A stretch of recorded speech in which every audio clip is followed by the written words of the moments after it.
ndio maana ya at-talaqu al-ba'in, kwa maana kwamba mathalan mume alikuwa ana wake wanne,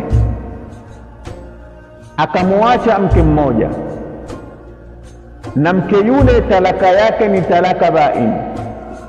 Kwa mfano alikuwa ameachwa talaka mbili, akamuacha talaka ya tatu, ikawa sasa amemaliza talaka yake ni ba'in.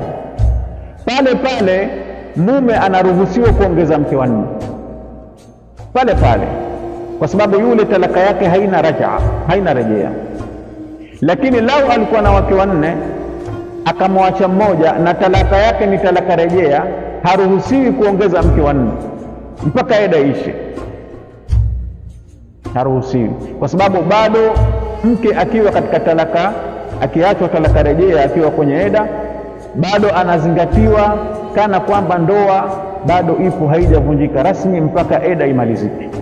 Lakini lau alikuwa amemaliza talaka, pale pale ukimuacha unaruhusiwa kuoa mke mwingine kutimiza idadi ya wake wanne. Haya kwa mukhtasar ndio ambayo tumeweza kuyazungumza kuhusiana na aina hizi za talaka: talaka ya sunna na talaka ya bid'a, talaka ya rejea na talaka ya ba'in.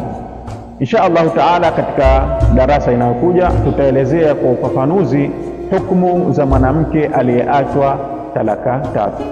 Mwenyezi Mungu Subhanahu wa Ta'ala tujalie min alladhina yastami'una alqawla fayattabi'una ahsana. Allahumma arina alhaqqa haqqan warzuqna ittiba'ahu wa arina albatila batilan warzuqna ijtinabahu. Wa sallallahu ala khairi khalqihi Muhammad wa ala ali baytihi at-tayyibin at-tahirin. Wassalamu alaykum wa rahmatullahi wa barakatuh.